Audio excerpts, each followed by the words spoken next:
Tripathi RS academy और हमारा topic चल रहा है ट्रिग्नोमेट्री।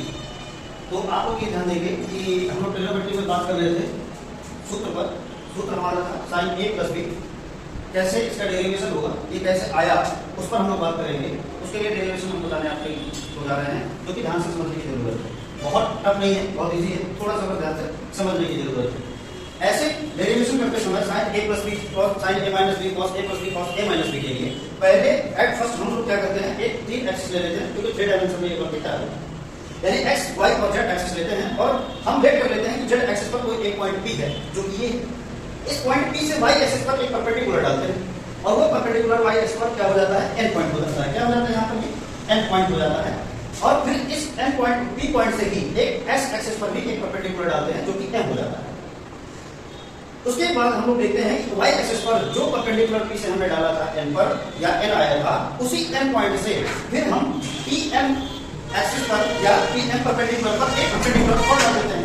इसके कारण हो जाता है, इसके कारण हम देखते हैं कि यहाँ पर एक पॉइंट होता है r, और वो r पॉइंट जो होता है वो 90 डिग्री पर होता है। इसके बाद मेन पॉइंट ये है कि यहाँ पर हम लोग देख रहे हैं p आर एम और एन क्यू जो है ये क्या है, पैरेलल लाइन है। पैरेलल लाइन के साथ साथ क्या है, ये इक्वल भी है। क्यों इक्वल है, क्यों, ये इसके साथ परपेंडिकुलर डाला गया है और ये ऑलरेडी परपेंडिकुलर है, और कोई दो पैरेलल लाइन से एक पैरेलल लाइन से दूसरे पैरेलल लाइन पर डाला गया परपेंडिकुलर दोनों लाइनों को यानी पैरेलल लाइनों को इक्वल पार्ट में डिवाइड करता है, थ्योरम होती है। हम देख रहे हैं कि n q is equal to r m हमको मिल जा रहा है। उसके बाद हमको प्रूव करना है साइन ए प्लस बी का फार्मूला। हम लोग देखते हैं ट्रायंगल पीओएम है, पीओएम में देखते हैं बड़े ट्रायंगल को हमने इसलिए लिया ताकि हमको साइन ए प्लस बी का फार्मूला प्रूव करना है। साइन ए प्लस बी का फार्मूला फाइंड करने के लिए हमको ऐसा एंगल लेना है जिसमें ए प्लस बी दोनों या ए और बी दोनों। हमने देखा कि छोटे वाले के लिए यानी पीओएन के लिए एंगल बी बन रहा है और एनओएम के लिए एंगल ए बन रहा है।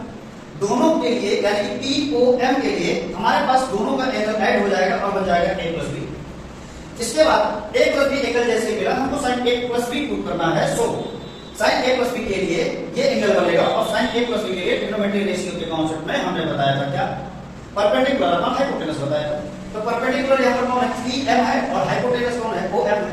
पीएम अपॉन ओपी है या पीओ है, कुछ भी ले सकते हैं, आगे पीछे नाम कर दीजिए, कोई दिक्कत वाली बात है नहीं। अच्छा, पीएम जो है हमारा एग्जैक्ट इसकी लेंथ हमको दे रखी गई। इसको हम दो भाग में डिवाइड करते हैं। दो भाग में डिवाइड क्यों कर रहे हैं, क्योंकि एक ट्रायंगल यहाँ पर ऑलरेडी बन रहा है और इसका मेजर निकाल सकते हैं। वैसे भी एक ट्रायंगल यहाँ बन रहा है, यानी कि आरएम की वैल्यू डायरेक्ट हम एनक्यू से फाइंड कर सकते हैं और पीआर की वैल्यू ट्रायंगल पीआरएन को लेकर कर सकते हैं। यानी पीआर की वैल्यू को फाइंड कर सकते हैं किससे, ट्रायंगल पीआरएन से फाइंड कर सकते हैं, और एनक्यू की वैल्यू फाइंड कर सकते हैं या आर एम की वैल्यू फाइंड कर सकते हैं इससे, ट्रायंगल एनओक्यू से। एनओक्यू से आर एम की वैल्यू, अब आर एम बोलो सर ये बताइए, आप किस ट्रायंगल की बात कर रहे हैं, यहाँ पर तो आर एम आने वाला नहीं। हमने ऊपर बताया कि आर एम इक्वल टू हो जाएगा एन। तो जब आपने r m equal to n q निकाल लिया है तो एनक्यू की वैल्यू आप इस ट्रायंगल से फाइंड कर सकते हैं। तो एनक्यू की वैल्यू जैसे फाइंड हो जाएगी वही आपकी आर एम की वैल्यू हो जाएगी, और आर एम की वैल्यू जैसे निकल आएगी उसको पूरा करके पूरा कर देना। फिर पीएम को हमने तोड़ा कितने भागों में, दो भागों में, पीआर और r m. R m equal to हमने फाइंड किया एनक्यू, तो आर एम की जगह पर हमने एनक्यू क्या कर दिया, रिप्लेस कर दिया। बात समझ आ गई यहाँ तक। आगे हम लोग बात करते हैं कि पी आर अपॉन ओपी, देखो कोई रिलेशन बन रहा है क्या, पी आर अपॉन ओपी कोई रिलेशन नहीं बन रहा। हम ये देखते हैं कि इसमें ऐसी कौन सी परपेंडिकुलर ले, हाइपोटेनस ले, बेस ले या ऐसा कौन सा रेखाखंड ले लें, लाइन सेगमेंट ले लिया जाए कि हमारा एक ट्रायंगल डेवलप हो जाए, यानी कि इनकी वैल्यू फाइंड हो जाए, किसकी पी आर और ओपी की वैल्यू फाइंड हो जाए। तो हम लोग देख रहे हैं कि एन जो हो रहा है, ये जो Pn हो रहा है ये एक कॉमन बन रहा है, किसके लिए, Pr के लिए Pn आ रहा है, ट्रायंगल बना रहा है, और OP के लिए बना रहा है Pn, एक ट्रायंगल बना रहा है, जो कि अपन लोग इधर ज्यादा अच्छे से समझ सकते हैं। ठीक, इसके बाद Pn का हमने क्या किया, डिनोमिनेटर और न्यूमरेटर में मल्टीप्लिकेशन किया। डिनोमिनेटर और न्यूमरेटर मल्टीप्लिकेशन करने के तदुपरांत हम आगे चलते हैं Nq अपॉन OP में। Nq अपॉन OP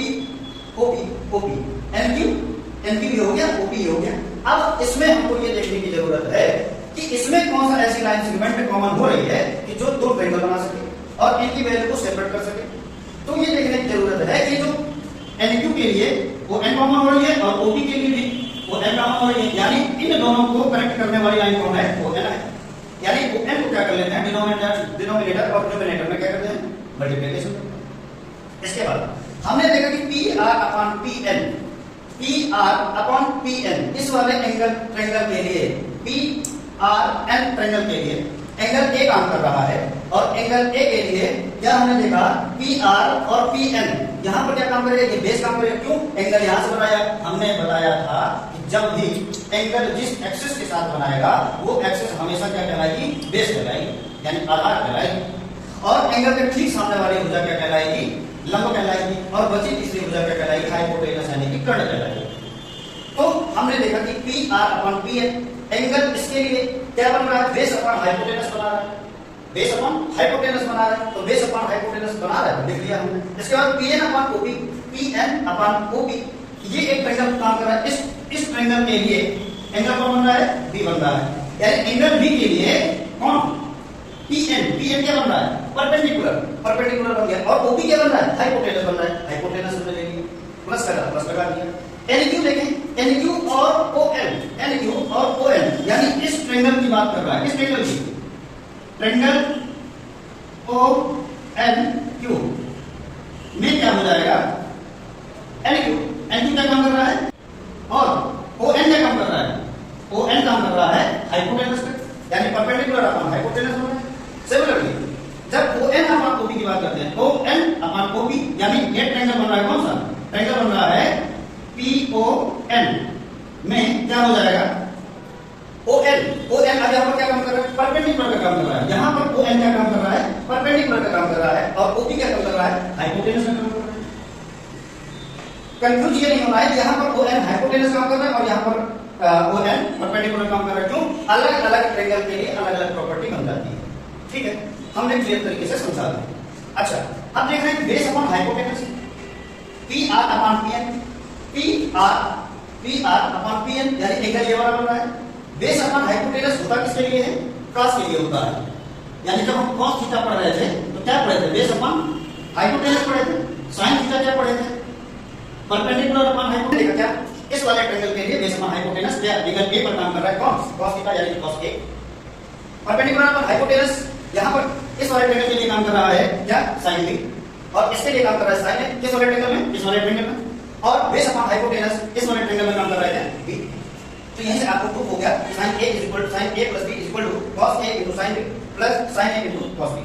इसको सिस्टमैटिक तरीके से और लिखने के लिए ऐसे भी कर सकते हैं, sin A cos B plus sin B cos A, या तो ऊपर वाला रख दीजिए या तो नीचे वाला रख दीजिए, प्लस साइन है इसलिए कोई चेंज होने वाला नहीं है।